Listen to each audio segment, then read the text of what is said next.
The human brain is incredibly complex, and the effects of an injury can span a wide spectrum.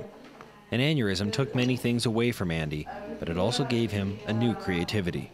It tapped into a different part of my brain, and I really got into it, and I found that I was a little more open, more freer. Like it didn't matter what it looked like. It just felt really good to do it. He often spends time painting now, the result of a program run by the Victoria Brain Injury Society. He once had a great memory for numbers. Nearly all of his contacts were in his head, and he could dial them from memory. But many things were different for Andy 10 years ago. It was really good.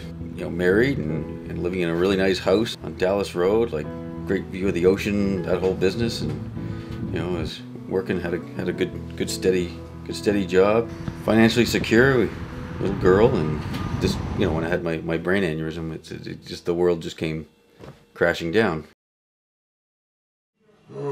Against the odds, Andy survived, but things were different. Once a gentle person, he began to have angry rages over almost anything, driving a wedge between him, his wife, and young daughter.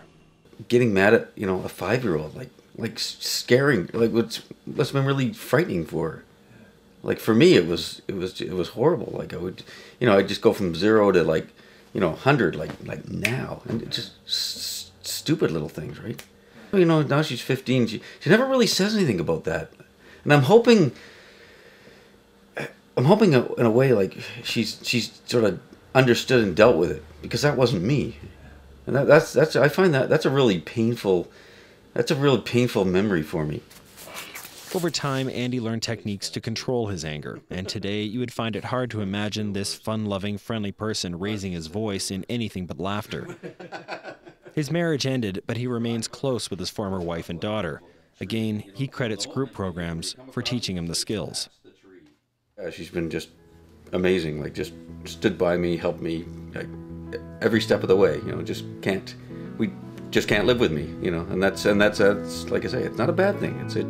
It's actually common, you know. It's very common that people with brain injuries just are not, you know, even if I am in the hospital.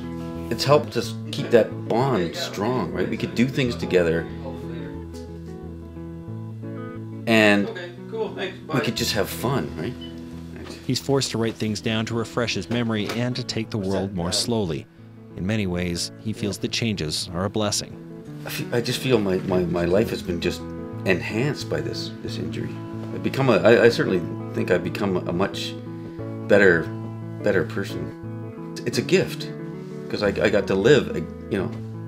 So I look at every day as a gift. Still, Andy's life has challenges. He works a little and lives in subsidized housing, but he remains grateful to the people who have stood by him and helped him adapt to the person he is today. Well, I don't know where I'd be without the Victoria Brain Injury Society. Probably living on the streets, or, you know, just, yeah, because they give you the tools to work with and the support, which is very important.